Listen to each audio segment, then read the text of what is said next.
Hi అండి. ఈరోజు నేను బెండకాయ మజ్జిగ పులుసు అయితే చేస్తున్నానండి. ఇది కూడా నేను మా పెద్దత్తగారు వాళ్ళ దగ్గరే నేర్చుకున్నానండి. ఫస్ట్ ఒక గిన్నె పెట్టుకుని ఆయిల్ వేసి తాలింపు వేసుకుని వేయించుకోవాలి.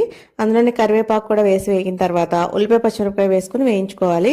ఈ బెండకాయ మజ్జిగ పులుసు అసలు ఎంత రుచిగా ఉంటుందోనండి. మామూలుగా అయితే అసలు మనం మజ్జిగలో బెండకాయ కూర వేసుకుంటే విరిగిపోతుంది మజ్జిగ. కానీ ఇది మజ్జిగ విరగకుండా చాలా బాగుంటుందండి.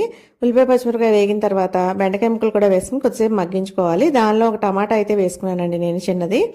ఇవి టమాటా ముక్కలు కూడా వేసి మగ్గిన తర్వాత ఉప్పు కారం పసుపు వేసి మూత పెట్టుకొని బాగా ముక్కలు అయితే మగ్గనివ్వాలండి. ఇది మగ్గిన తర్వాత దీనిలో మజ్జిగ అయితే పోసుకోవాలి. ఫస్ట్ టైం చేసే వాళ్ళైతే మజ్జిగలో 1 స్పూన్ శనగపిండి వేసుకోండి, మజ్జిగ విరగకుండా ఉంటుంది. అంటే ఫస్ట్ టైం చేసే వాళ్ళు కొంచెం అలవాటు ఉండదు కదా, అందుకని చెప్తున్నాను. నేనైతే శనగపిండి అదేమీ వేయలేదండి. మజ్జిగ వేసిన తర్వాత కంటిన్యూస్గా ఇలా ఉడుకు పట్టే వరకు కలుపుకుంటూ ఉండాలండి. అప్పుడే మజ్జిగ విరగకుండా ఉంటుంది. ఇలా ఉడికిన తర్వాత ఒక